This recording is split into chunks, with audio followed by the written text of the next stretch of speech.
Agora a gente abre espaço para essa candidata, ela foi a Flávia Medeiros, ela se declarou, autodeclarou negra, ela tem 29 anos, foi aprovada no concurso para o Itamaraty, tomou posse no cargo e a polêmica veio quando, na última sexta-feira, a Flávia acabou sendo exonerada pela banca de heteroidentificação. A decisão foi publicada 1 mês e 20 dias depois da posse dela.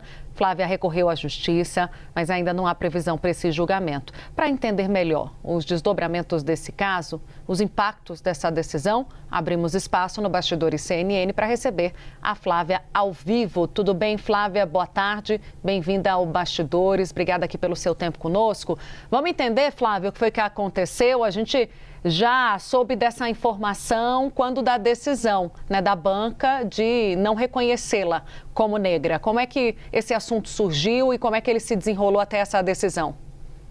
Boa tarde, Tainá. Boa tarde, Uribe. Obrigada pelo espaço. Eu acredito que é muito produtivo poder falar aqui sobre o meu caso, por não ser o único também. Eu acho que é importante começar dizendo isso. Mas tudo começou em 2024, quando eu participei da banca de heteroidentificação do concurso de oficial de chancelaria do Itamaraty. E nessa banca eu fui indeferida porque a banca não me considerou uma pessoa negra. Então eu me autodeclaro como uma pessoa negra, uma mulher negra, especificamente parda.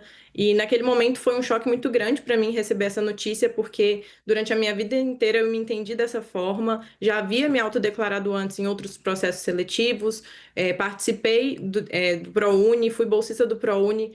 Também como o público-alvo, né, pessoas negras e de baixa renda, e também em outras oportunidades, como na Universidade Federal de Ouro Preto, e entre outros momentos da minha vida, né, que eu me envolvi com a causa, me identificando dessa forma. Então foi um choque muito grande em 2024. Eu entrei com um processo judicial para poder reverter esse indeferimento da banca, e o processo foi favorável para mim em primeira instância. Eu recebi uma decisão favorável que julgava o meu mérito, né, no mandado de segurança em 2024, que me permitiu continuar no concurso.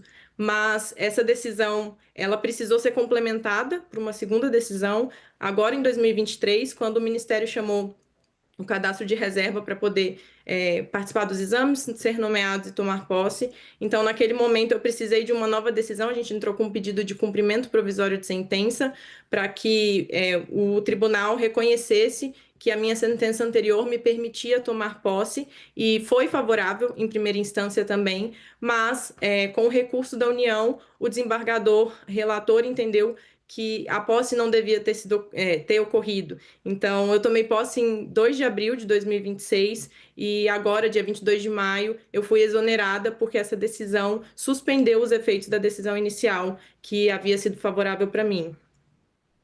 Flávia, é um cenário atípico, é até inverossímil quando a gente analisa, porque um tribunal de primeira instância diz: essa servidora é negra e pode então usufruir da cota. E aí um outro tribunal diz que não.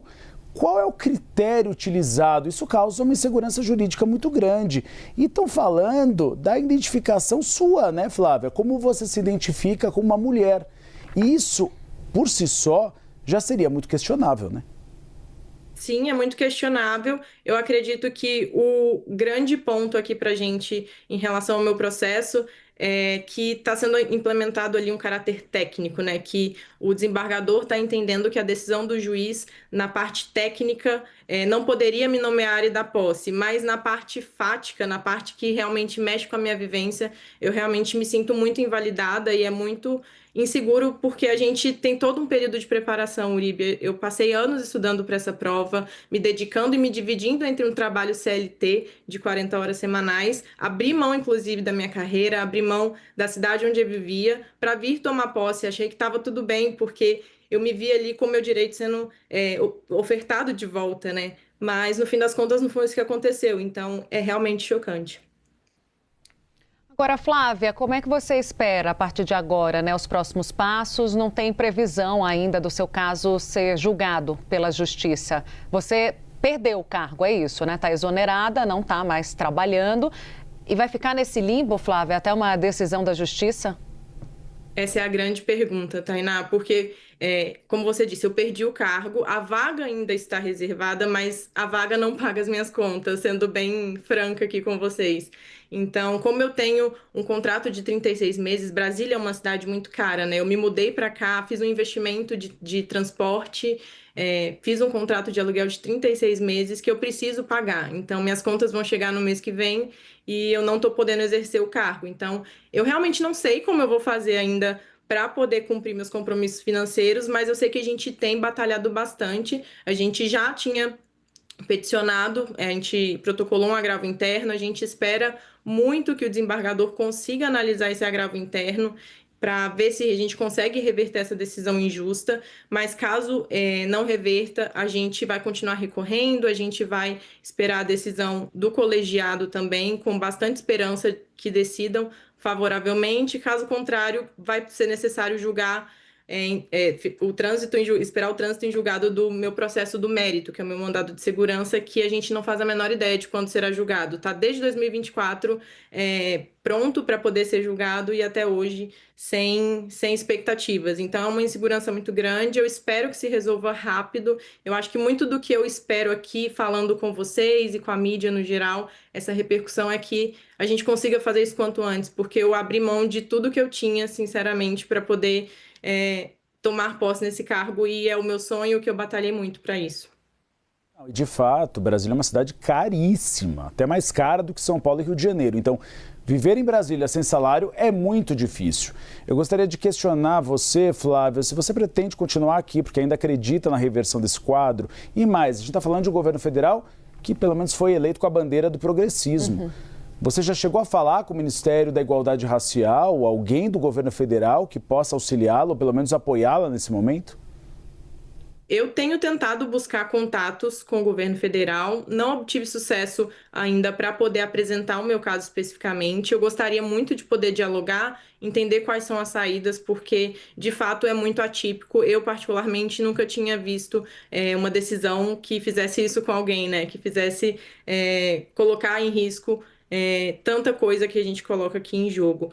Mas em relação a Brasília, eu pretendo ficar porque se eu sair daqui, eu preciso pagar uma multa muito grande do contrato de aluguel. Então, por hora, eu pretendo ficar. Ainda não sei como eu vou arcar com esse compromisso financeiro de novo, né? Repetindo.